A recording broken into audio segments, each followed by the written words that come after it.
naye omwoyo omutukuvu tukwebaza olw'okutusobozesa okujja wano olwaleero kano nga tugenda kuwulira okuva gy'oli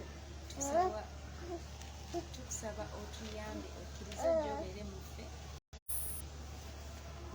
otuwa obubaka obunjawulo Mukama obeere naffe otuwa okutegeera n'okumanya tubeewo nga tufunye kweno emmere ey'omwoyo gy'otuwadde olwaleero sabye mu ttama Yesu Kristo Mukama waffe amiina. The topic gye tugenda okwogerako bagiyita letting go era nga mweno topic tujja kufokasinga nnyo ku bulumi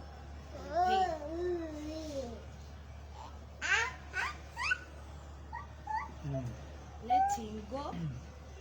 Definition ya letting go eri the art of releasing stroke surrendering to a higher power or relinquishing your grasp onto something. That is to let go. To let go is to release what you have been holding on to.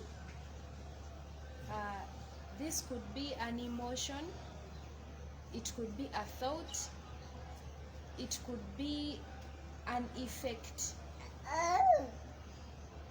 For example, fear. Fear is an effect. Like every time I look at Sabbath-day, I get fear within me. I start to shake. I start to become disorganized. That I start to become confused, and I cannot even present myself well. So when you let go of that fear, when you let go of that, the effect also changes, and you're no longer afraid to speak. You're no longer afraid to present yourself. Letting go, that is an effect. If it is a thought, you could let go of what you think about a particular something or how you think about a particular something. If it is an emotion, you could let go of how you feel about that particular something. Letting go can come in two forms. It can be positive or it can be negative.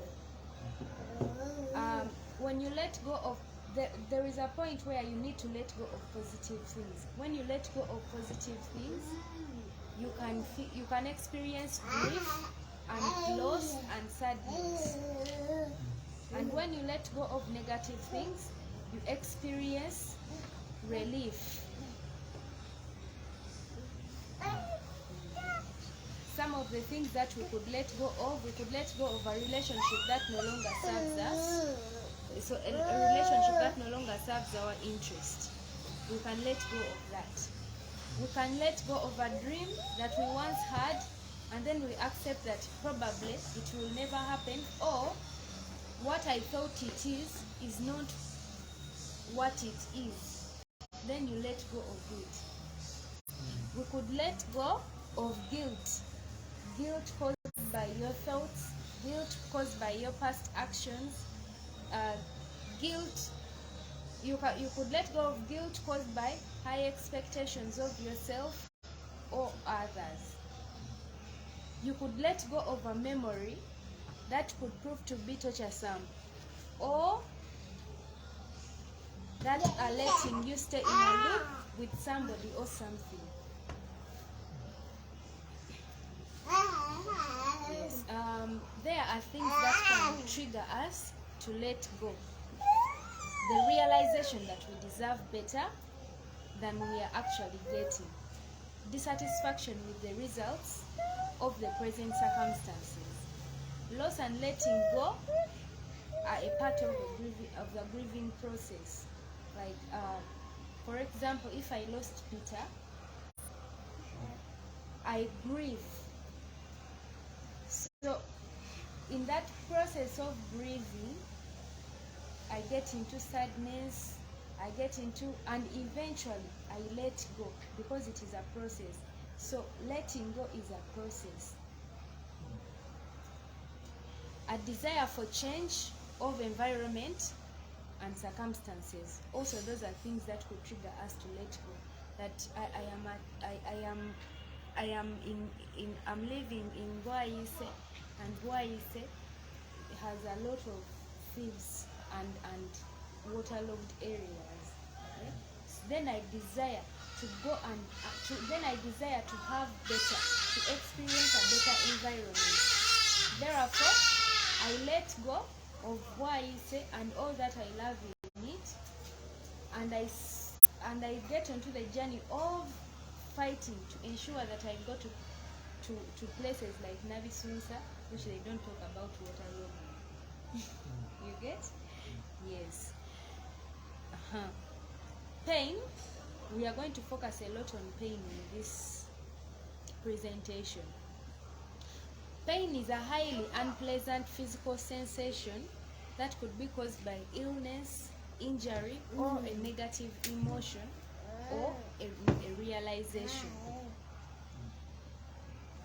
Pain, as much as pain hurts us and it harms us and it makes us feel discomfort, it is not easy to let go of pain, actually. But most of the times we feel like, why don't you just, people tell you like, but I'm in pain, like, but I'm confused, why probably you are in a relationship with this person and this person lets you go, and you are in pain, and every time you're thinking, but maybe I wish maybe I could stay with him, but you have even been living with him and you're in pain. But letting go is a very painful thing, and it is not just on relationships. It could also be that it could also be an engagement. I wanted to be attached to Francis, and then Francis rejects me. Then I get the idea that probably he rejected me because I'm not beautiful enough. And I get so and I feel so bad and sorry for myself. And I say, okay, it's because I don't look beautiful enough.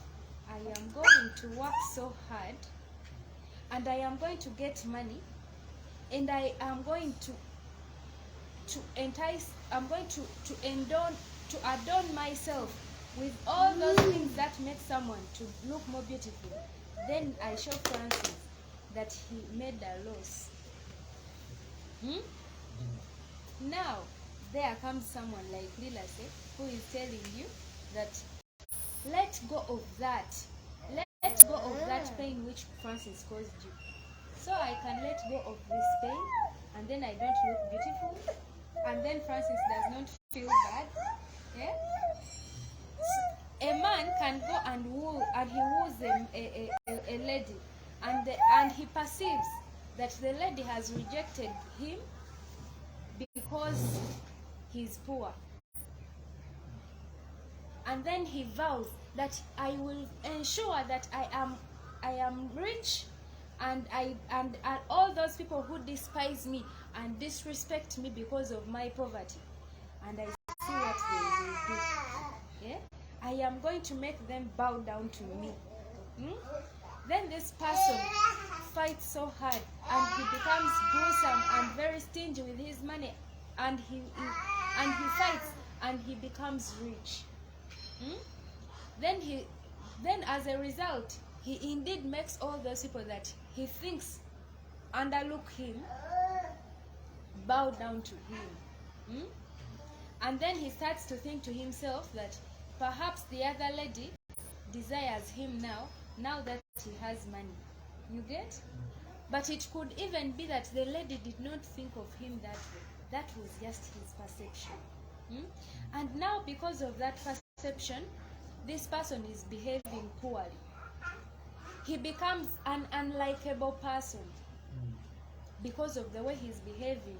And that is all brought about by the other rejection. So, the way he talks with people is arrogant because he wants to prove, to show to them that you will bow to me. You will bow to me because I deserve it now that I am rich. You used to underlook me when I was poor, and I was all behaving like a dog that is bitten by rain. Now that I am rich, I no longer have to behave that way. I am going to teach all of you that I will trample on you because I deserve to. Now all those things that he wears, because of one thing, the pain which was caused by rejection, they cause this person to be unlikable, to be someone you do not want to associate with. But you associate with him because you have no option. He's the one who has the money. And now you have to give him that respect and bear with the way he is ill-treating you. Then all that confirms his theory, which he got, that they despise me and disrespect me because of money, because I don't have money. And now that I have it, they will put up with anything. And therefore, he puts out his core value system, that in order for you to be loved and respected, you must be rich. And when you are rich, you do not need to have those values, such as being kind, such as being considerate, such as proper communication, all that. Then that person builds his life, his whole life and his whole being around that. And forever he will be a slave to his riches. But if he comes and he meets face to face with someone like myself, and I tell him that you must let go of that pain. Now, how do you tell someone to let go of the pain, which is his right? So you want him to let go of that pain so that he can go back and be poor? You see how difficult it is to let go of pain? So someone offended me. So when they offended me, I had to keep that anger, that pain towards them, such that I am a scarecrow towards them, and they don't have to come next to me. Because if I forget that pain, and they come next to me, they are going to hurt me again. Those are all fears for letting go of pain. Pain is useful, although it is hurting, because it creates within a hunger and a thirst for us to become better and to make proper choices for ourselves. Now letting go is really, really, really difficult. Some of the fears that we get about letting go, we fear the fear of living and dying alone. You're telling me to live yes, you are telling me to leave this man who is beating me every now and then, such that I can go and I be alone and I die alone. Mulimba. Yeah? The fear of letting go of the remembrance of pain, and then you get into the same trap again. That one we already talked about it. The fear of the unknown. Like, now I let go. This man, yes, he beats me, but he provides for me. When I get sick, he will provide for me. And how is the society going to view me? That I am now alone and single. So you want me to let him go so that for you can come crawling to him? So you want me to let him go so that he can go? Nedda, I will not let go. Letting go is a very, very huge struggle. The fear of being the rejected.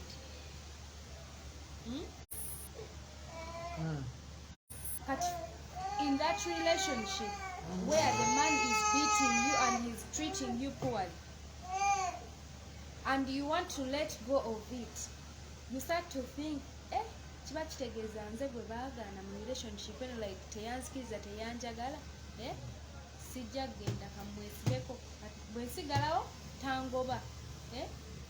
kitegeeza aba teyansuulawo mbeera wendi kati because you fear okubeerako ekyo ekibeera nga ekikwe ekyokubeera nti baakugaana ogamba sijja beera nakyo by force ngenda beerawo. So letting go is a very, very difficult thing. The fear of being in a state of hopelessness, lack, and loss of dignity. Because for as much as this person treats you poorly, when you walk with him in public, bagamba oyo mchala gundi obaira oliko ekitiibwa. Kati nga bakugamba nti mute ogende bagambe nti oyo nakyeyombekedde obufumbo bwalema. So that state of hopelessness, that fear of the loss of the dignity that you have been carrying, it also becomes a gruesome process to let go. Yes. Now I recently experienced great loss, and I lost a lot. People did things to me and I lost. So I get to hear about the words of the Bible which talk about the Lord fighting for me.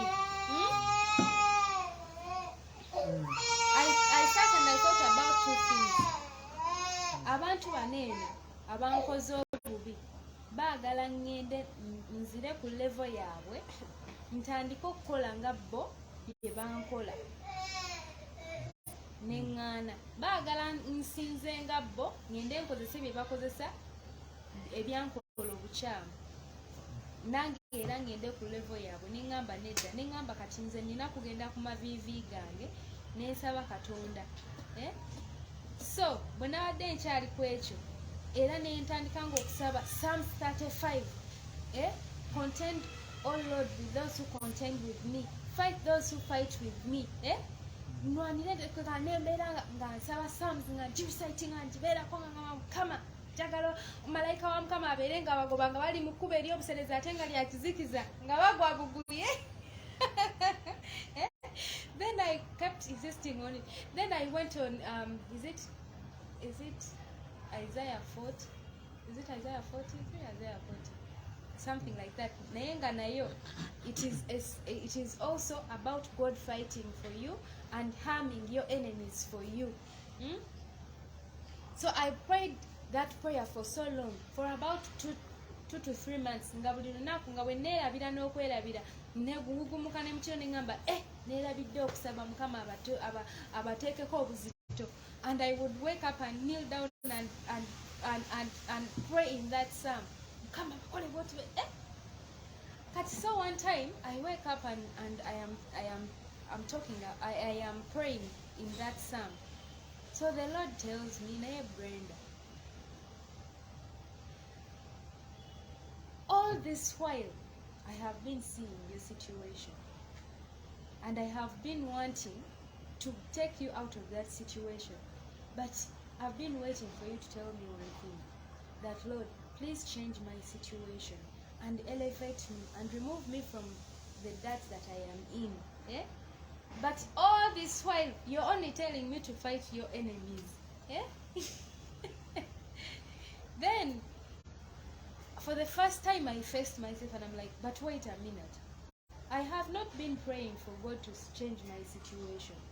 I have been praying for God to fight and prove to my enemies that you don't just come and you do whatever you want to the child of God and then you get away with it. So in that time when I got that realization, I had to start on the process of letting go of my pain, of letting go of my enemies, of doing as God says, that you must forgive your enemies and you pray well for them, and the Lord also releases you. But it was very difficult for me to let go of that pain because I wanted embiranye nga njagala esigalewo. Okitegeera nga njagala embiranye esigalewo abeerewo akakubagana ako. But the Lord is saying, I want you to let go of that pain. Psychology is saying that for you to get better, you must let go of that pain so that you can attract the good things that you desire for yourself. Yes. So I had to get into that process, and then when I thought about it, I was like, indeed, I am going to talk about the topic of letting go. I had initially titled it Forgiveness, but I changed it and I turned it into letting go. And I'm like, it has to be letting go. So now I want you people to see how God is in this psychological thing, this psychology thing, and He is at the center of it. Psychology is all about the study of the human being, his mind, the mind of a human being, how it operates, why we think the way we think, and why we behave the way we behave. That is all about psychology. Yes. And in this study, this word study, I realized when I was studying for this sermon, I realized that the Lord has always been at the center of the study of psychology, because it has everything to do with the way we think. And the way we think has everything to do with the way we shall behave. It has everything to do with the way we are going to present ourselves. So the Lord is extremely interested in how you think. He is interested in your pain, and He is interested in you accepting to be vulnerable enough to let go, and then you let Him to be the one to take over. Because in Isaiah 41:10, He tells us that, fear not, for I am with you. Do not be dismayed, for I am your God. Yes. Do not be dismayed, for I am your God. In all these sentences, He's ensuring to insist that everything rotates around me. I am the supplier. Pastor White taught us one time here, and he told us that that the Lord supplies us with information. Then Satan ensures that he distorts that information so that we can be in confusion, and then we end up doing the wrong thing. So these two entities are all present, and they are very interested in the way we think, such that the way we behave is determined by either of them. We are on pain and letting go. 1 Samuel chapter 1 verse 9.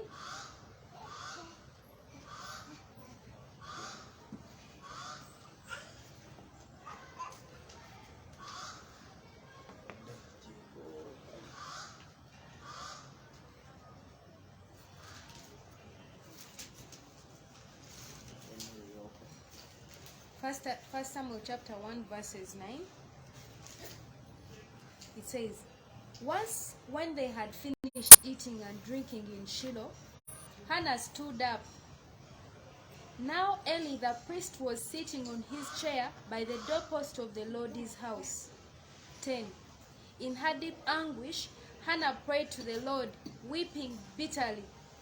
And she made a vow, saying, Lord Almighty, if you will only look on your servant's misery and remember me, and not forget your servant, but give her a son, then I will give him to the Lord for all the days of his life, and no razor will ever be used on his head. As she kept on praying to the Lord, Eli observed her mouth. Hannah was praying in her heart,